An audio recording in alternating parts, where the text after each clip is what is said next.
Well, the Japanese embassy recently announced that any future projects with Sri Lanka will go under a microscope and more so will be eased on whether it's feasible for Japan to assist.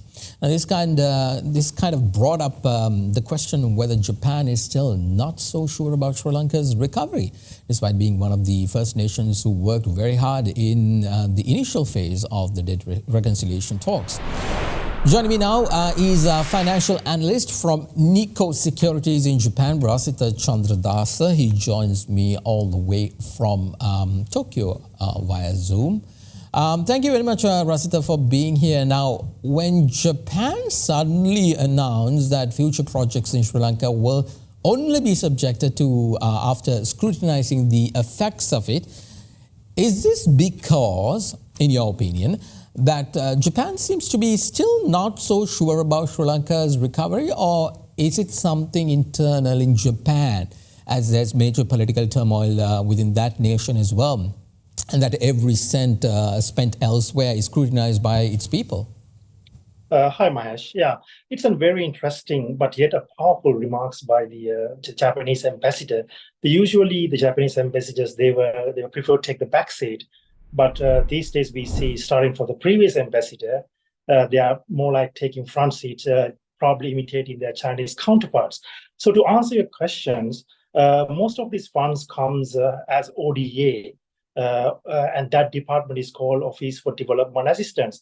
And that is under the Japanese Minister of Foreign Affairs, which the ambassador belongs to. So this Minister of Foreign Affairs is a very powerful ministry. It actually controls what other funds has to be distributed for developing countries, including Sri Lanka. So answer to your latter part, were there any change in the heart of government and the people? The obvious answer is no. There is no more special monitoring or scrutinization by the Japanese public and the government as well. I mean, bear in mind, we still have the LDP government with the new prime minister. So their policies have not changed since the days of the previous prime minister Kishida and the one before Abe-san. So they would definitely going to support, they were going to use their ODA to support the developing countries. But there's a little catch as well. Even though Japan, with its massive GDP and the income is yearly increasing, they also have their fiscal policies to worry about. Let's say they are discussing about their own issues with their taxation, how to change the tax policies to help their poor people who are in the middle class. So that obviously need lots of money.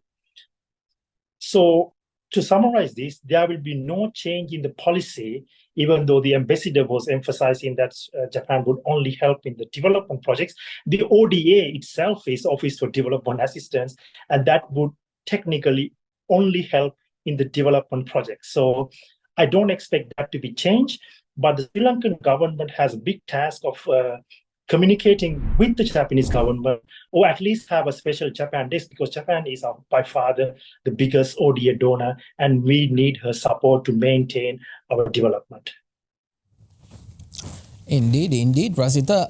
With what the Deputy Health Minister said, with a lot of positions by this government coming into play, a lot of reforms by this government coming into play. They hope that the economy will pick up very soon. So at that time, maybe Japan might change their point of view. Let's leave it at that. Thank you very much. That was financial analyst from Nikko Securities in Japan, Rasitha Chandradasa, speaking to us from Tokyo.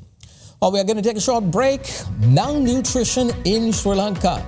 A recent report suggested that 1/3 of Sri Lanka's children are undernourished.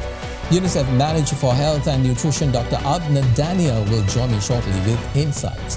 This is the State of the Nation. We'll be back in a moment.